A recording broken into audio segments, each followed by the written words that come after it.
Hello guys, welcome back sa ating channel. Pabahay ng Pangulo sa Naik, Cavite na ating pinuntahan. Ganito na po siya ngayon mga kababayan. At nag-start tayo dito po sa may Luneta. Bumiyahe tayo mula dito sa may Manila, Quezon City, going to Naik, Cavite. Ay umaabot tayo ng 3 oras ang ating biyahe. At ipapakita natin sa inyo. Yan, ganito pong kaganda ang Luneta Park. Yan, kung saan dito mismo nakalibing ang ating pambansang bayani na si Dr. Rosel Rizal. Ayan, dire-diretso po tayo dyan at dadaanan po natin. Dito naman po tayo mismo sa may Manila Bay. Isa sa mga na-develop at napaganda itong Manila Bay. Yan, sa pangunguna ng ating nakaraang Pangulo. At dire-diretso po tayo dito. Ayan, nandito na po tayo sa may MOA. At dito po tayo dumaan papunta Naik, Cavite. At dire-diretso tayo dyan. Madadaanan po natin dito. Dito po pala mismo yung Okada. Dito po sa area na to, naglalakihan ng mga building dito, ng mga condo unit. Ayan, Okada oh. Nadaanan natin netong Okada. At dire-diretso po tayo dyan. Ganda ng Okada, no? Ayan. May mga malalaking event dyan ginaganap sa Okada. At dire-diretso tayo. Dito na po tayo, itong left side going to Cavitex. At tayo dito sa may daanan dito ng shortcut. Ito po ang ating dinaanan. Pinakita rin po natin yung ating mga dinadaan ito. Left side, bakanting lote pa yan. Di po natin alam kung ano po yung mga itatayo dyan. Sa mga hinaharap ay i-update din po natin ito. Itong lugar na ito. Ito po ang shortcut. Pagdadaan ka going to Cavite, dito na po dumadaan yung mga tricycle para iwas traffic po. Ayan. Salamat sa mga nag-like, nag-share, nag-follow ng ating pinaka-latest update. At itinuturo lang po natin yung mga shortcut kung pupunta ka ng going ka ng Manila to Cavite. Ito yung mga dadaanan mo para mas mapapabilis ang iyong biyahe at iwas traffic. Tas sa mga stoplight, yan, dito na po ako dumaan sa may, eto, paglagpas ng tulay, Parañaque na po yan. Nakita nyo, ito yung LRT1 extension, dumaan na po kanina yung tren. Ayan, dito po sa may tulay nito, ito po yung tinatawag nilang bulungan dito sa Parañaque. Mga murang mga isda dito po nabibili yan sa area na yan. Yan, bulungan sa Parañaque, mga kababayan. And dito na po ako dumaan, sa Cavite na po ako. At ito, isa sa napalaking project. Ginagawa na po dito yung segment 5 dito ng sa may Cavite. Etong Calax. Yan o, napakalaking project na po ito. Sinisimulan na po dito. Dire-diretso na po itong papunta na po ito ng TR4 project. Yan o. Napakalaking project na rin po yung ginagawa dito. Asing mapapabilis na po yung magiging biyahe kung dito kadadaan sa ginagawa nilang Calax Connect. Yan, sinisimulan na po banda dito sa area na to. Yan, medyo mahaba-haba na rin po yung kanilang mga nagagawa dyan. At eto na po, nandito na po tayo sa may Naik, Cavite na po tayo. Dito sa may 5th Street ako dumaan. Pagkaraan ng 300 metro. At ipapakita na po natin dito. Dire-diretso lang naman po yun, yung ating dinaanan. Kung kayo pupunta dito, i-search nyo lang Naik, Cavite. Yan, dadaang makakapunta ka na dito sa area na to.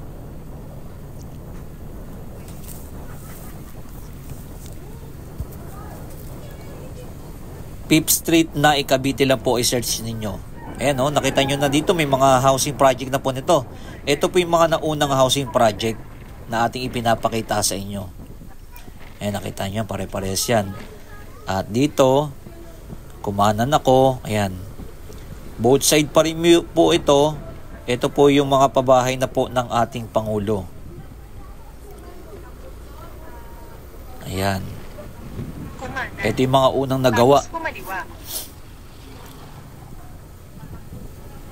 Dito, marami na rin po nakatira dyan. Pero sa bandang dulo na ating ipapakita ay mayroong mga lugar pa po pala dito. Bakante pa po. Dami pa pong bakante. Ayan. Paano daw po mag-avail dito? Pupunta ka lang po sa may NHA, National Housing Authority. Diyan po sa may Quezon City. Ayan. Dahil dito sa area nito, napakarami pa pong bakante. Hindi pa po natin alam. 2 taon po nakakalipas na tayo pumunta dito ay marami pa rin pong bakanting pwesto. Kumaliwa. Ayan, nakita nyo pare-parehas. Ito, may na-upgrade na rin yung iba Na-upgrade na po nila yung kanilang mga bahay dito. Ito po, part na po ito ng ating pinuntahan. Ito, may gate pa Wala pa rin po nakatira dyan sa area na yan. Doon tayo dire-diretso kung saan mismo nagkaroon ng cutting ribbon at nabigyan ng mga pabahay ng mga nakatira sa ilog. Ayan. Ito po yung mga relocation ng mga nakatira sa riles ng tren, sa ilog Pasig, yung mga nakatira sa ilalim ng tulay. Ayan, ito mga relocation nila. Yung mga binabaha. Ayan nakita nyo yung area na to. Ito na po yung pabahay ng NHA. Sobrang lawak po ito mga kababayan. Papaliparan natin mamaya ng ating drone. Ayan, dito both side wala pa pong mga nakatira yan. Ayan nakita nyo kabilaan. Ang dami pa pong bahay dito na wala pa pong nakatira. 2 taon na pong nakakalipas po. Gawa na po ito Pero hindi po natin alam kung bakit po ganon. Na wala pa pong nakatira dito sa area na to. Ang dami pa Ang dami pa pong bahay na nawala pa pong nakatira na ating pinuntahan. Dito pa lang yan Doon pa mismo sa oval nila. Marami pa rin po doon. And like and comment and share po ninyo kung ano masabi nyo po dito sa ating pinuntahan. Talagang in-effort natin puntahan tong lugar na to para ipakita sa inyo na may gantong proyekto ang ating gobyerno na tuloy-tuloy ng mga pabahay sa ating mga kababayan. Ayan, dito naman sa area na to, merong mga parte may mga nakatira na, pero merong wala pa. Kagaya nito, left side ulit, wala pa rin mga nakatira. Ayan. Ang dami pa pong walang mga nakatira dito. Sayang Sana maibigay na sa ating mga kababayan. Ayan wala pa rin nakatira Kumpleto na po ito mga kababayan Kumpleto na po. May CR na, may room na, may lababo na. Sa rotonda, kumaliwa. Tapos ayan. Dito naman ginagawa ito, yung daycare. Ito yung pinakabago. Yung daycare nila sa mga bata. At nandyan yung kanilang kumpleto na rin to. May palengke na rin. Nandito na tayo mismo ngayon sa pabahay ng ng gobyerno. Kamustahin natin sila. Ito yung yung mga open pa lang dito. Ito yung mga nakatanggap ng pabahay. Kamustahin natin sila Ito naalala ko to, yung room na to.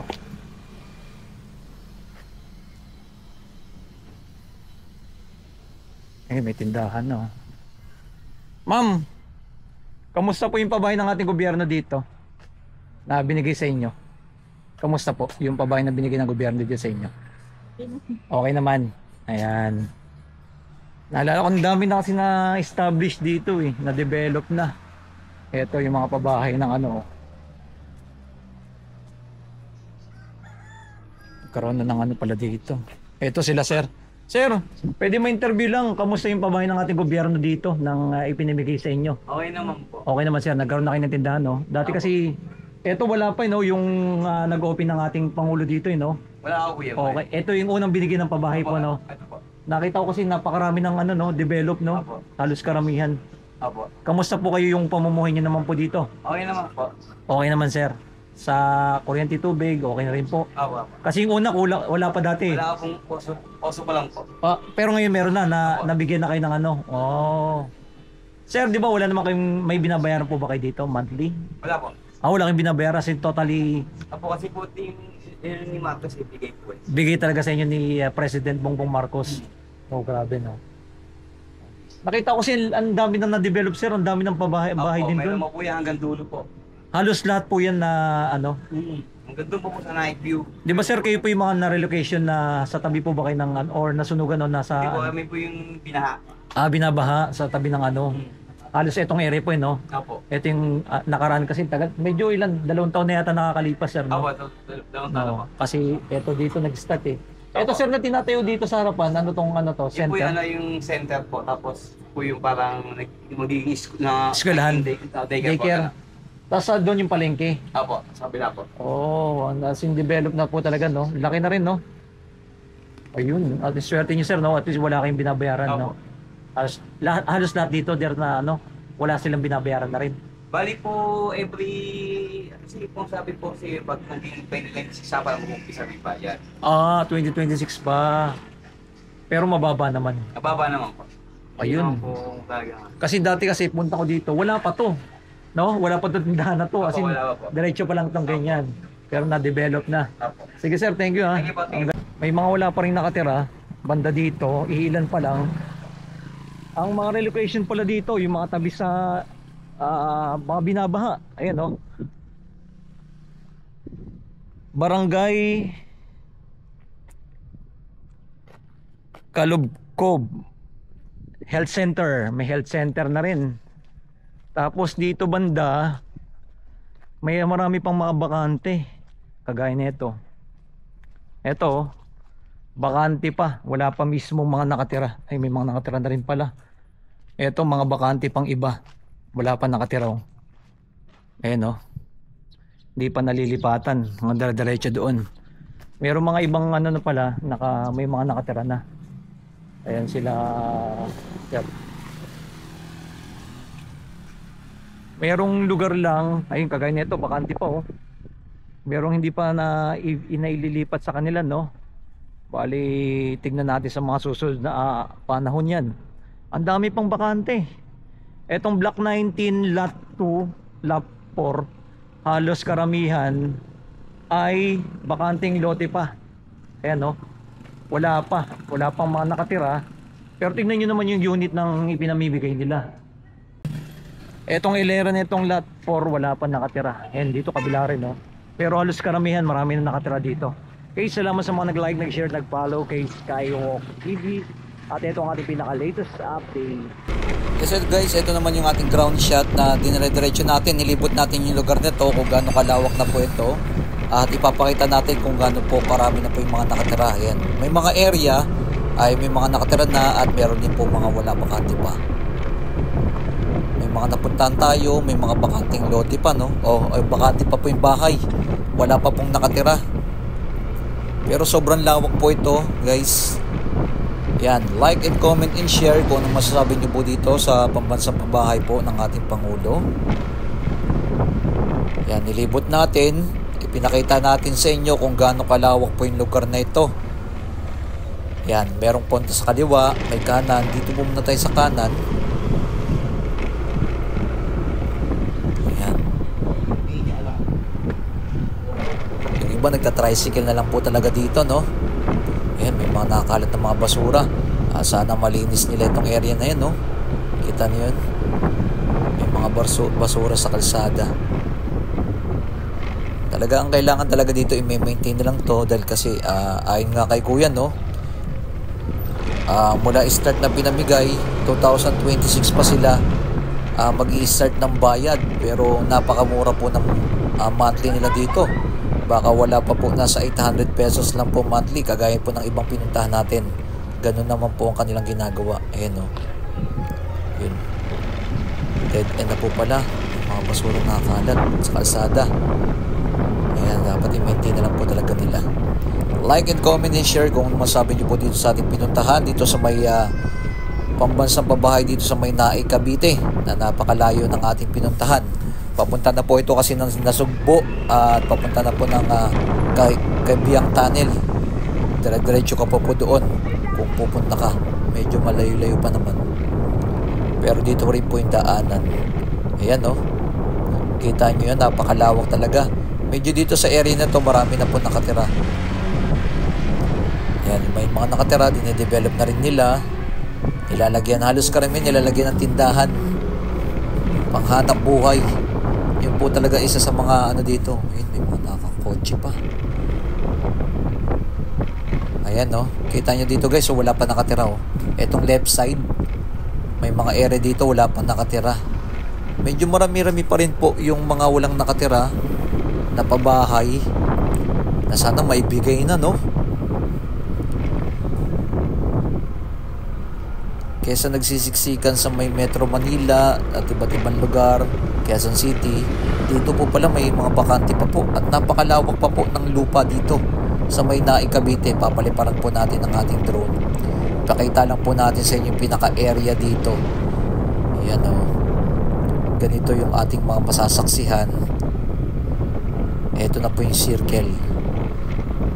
Sa kabilang side na ating ipapakita naman sa inyo. Ayan. Dito yung daycare tsaka yung health center. Magkakaroon na rin po. Yan, ito yung area yung walang bakante pa yan. Yan, at ito naman po mismo yung ating drone shot. Yan guys, ito yung ating drone shot. Papakita naman natin sa inyo sa taas kung gaano kalawak ito at gaano karami na po yung mga bahay na nagawa. Itong area na ating pinapakita, may mga area po dito yung mga wala pa pong nakatira. Ayan o, napakalawak pa. Yung left side natin, napakalawak pa ng mga lupain ng mga ipapatayo pang pabahay dito sa Naik, Cavite. Ang dami pa pong ide-develop dito ng mga housing project ng ating gobyerno. Yan. Nandiyan yung health center, yung daycare, tapos ito yung palengke, katabi niya na rin mismo. Kita nyo guys? Sobrang lawak ng ating pinuntahan. Hanggang dulo pa yan, no? Yung pinakadulo, hindi na po natin naikot eh. Pero sobrang lawak pa po ito. Etong mga pulang bahay, meron pa po dyan, wala pa pong mga nakatira yung karamihan. Meron po tayong nakita mga walang nakatira pa. Yun, may green pa sa dulo, may puti. Hindi na po natin napuntahan tong area na to. Pero dito, marami pa pong wala pa pong nakatira sa area na to.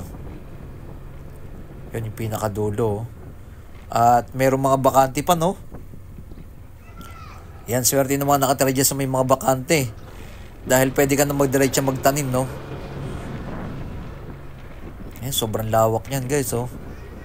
Yung pinakadulo yan.